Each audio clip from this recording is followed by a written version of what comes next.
All possible human emotions are inner manifestations of our ego and should not be the focus of our actions. We should not focus on our anger or rage, lack of self-confidence or passivity. They are just the consequences of not following the truth. Also, we should not focus on our ego's external manifestations, that is, on our failures in relationships or business life. All deep traumas and fears manifest in our outer and inner worlds. We can certainly somewhat influence the very manifestation.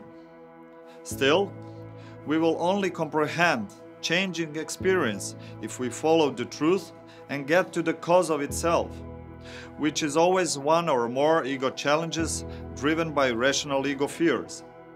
Our manifestations, anger or problems at work, are only there to draw our attention to what is important, to the very fear behind these consequences. And we are angry because, for example, we are spoiled. And spoiledness and attachment from where it comes is our ego challenge, and the fear from independence from which it springs and which we must face, and not the anger and what it causes in business life. So, let's remove the cause, fear of independence, and the manifestations, anger and problems at work, will disappear by themselves. And by facing our ego challenges, we will mature and realize the state of love, joy, gratitude, and confidence. We will not have to think about them and practice them, because the state of love is already in us. It is natural to our soul. We just have to overcome the ego to realize it. Overcoming fear will manifest itself positively in all aspects of our life, such as health, work, or relationships. The solution how to overcome ego challenges and the fears that fuels them lies in our emotional intelligence. Our awareness, conscience, and courage, and their subordinate parameters such as assuming responsibility, motivation, empathy, self-control, faith, and love. As in everything, the first step to clarity is diagnosing or recognizing the manifestations of our ego. And for this, responsibility lies on our awareness and self-awareness.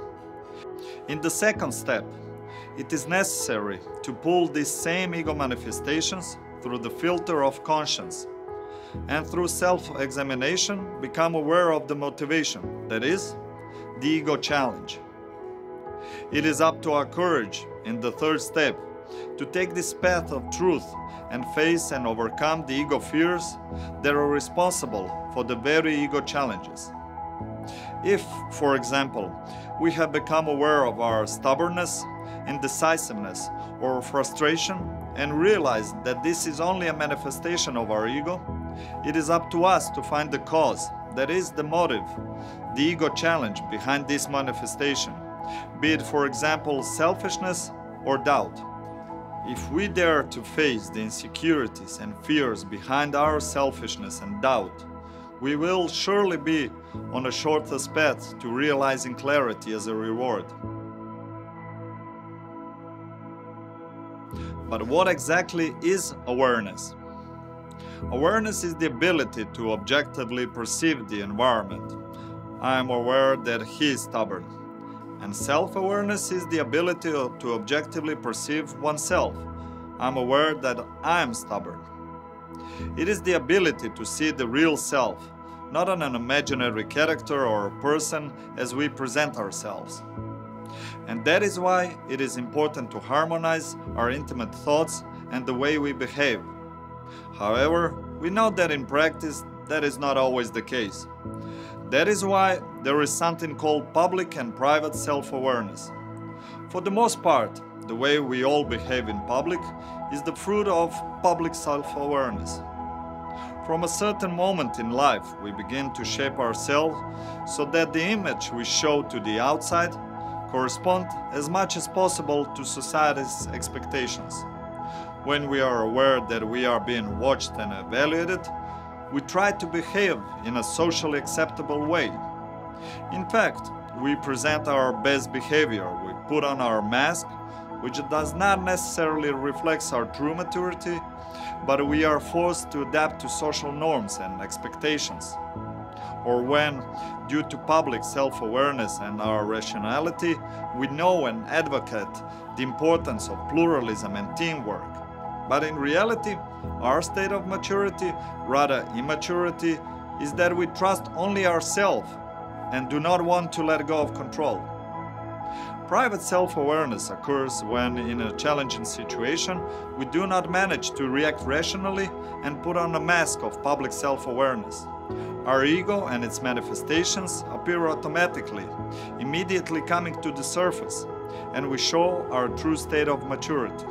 For example, we always try to be nice at work, but as soon as our problem happens, our ego wakes up, and we react violently and starts blaming others for our mistake. That's why we need to silence our ego and sharpen our private self-awareness, so that we don't have to act when our ego wakes up.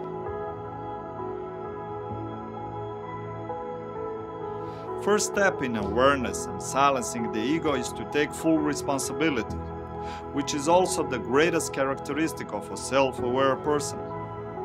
It is our decision by which we determine that we are responsible for absolutely everything in our life, whether it is our fault or not. It is our decision by which we refuse the right to apologies, and thus the decision to accept everything that life brings us. The only thing that matters is what we need to learn in a given situation. This is how we set the truth as our landmark and setting ourselves from personal perception of the ego. The truth is that no one except us can do anything good or bad to us. And the ego doesn't like responsibility and can't live in it. He always finds an excuse or a guilty for why something is wrong or doesn't work, or why reality is not good. And excuses and the guilty, if sought, are always found. And that's why the next time we complain, let's realize that we are listening to our ego. One of the most common ways of denying responsibility is shifting personal responsibility to collective responsibility.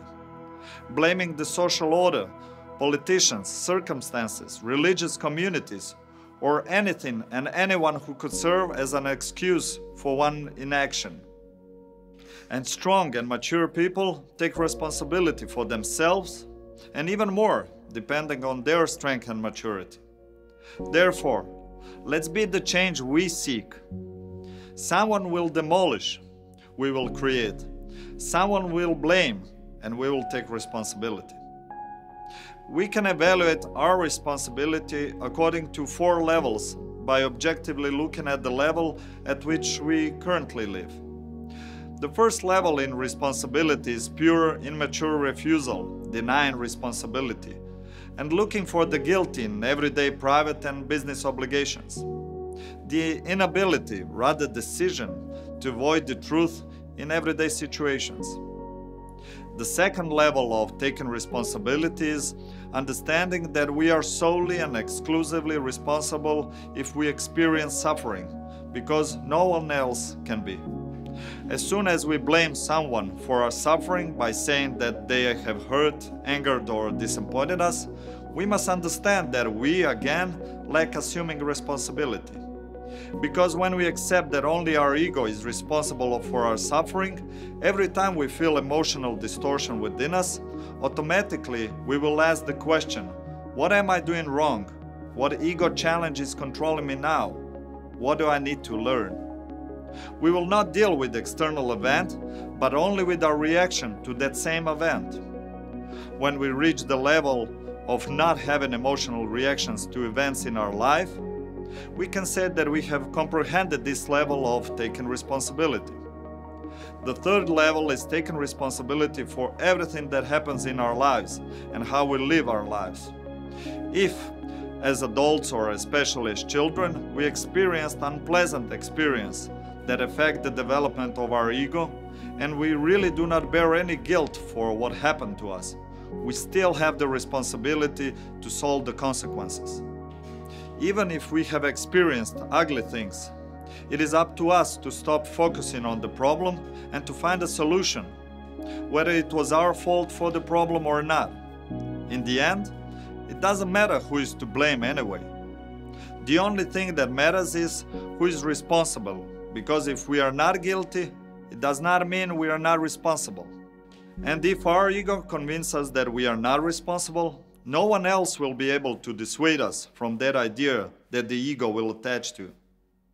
If a cheater tries to cheat us, it is not our fault, but we are still responsible. A cheater is doing his job, cheating. He has the right to live it, wrongly or not, and it is up to us to take responsibility and not let him do it. It's like getting angry at the snake because it bit us. The snake does its job again, it bites. It is up to us to take responsibility and not allow our ego to make excuses for why someone cheated us, imposed something on us, or led us down a path that did not turn out to be good for us. And the fourth and the final level at which unconsciousness will cause even the quietest ego is to take responsibility for reality. The real question at this level that love and responsibility will ask: what did I do to cause someone to want to cheat me or impose themselves on me? How did I end up in that situation? What are such people doing in my life, and what did I do to invite them? If they constantly trying to deceive us, it is possible that we have not yet overcome our own naivety. If there is a lot of negativities around us, perhaps we have not yet learned to say no and protect ourselves by inviting positivity into our own lives. These are the real questions with which we fully take responsibility and eliminate the complete truth. It is important to understand that for maturity, it's not enough to just let go and be in the moment.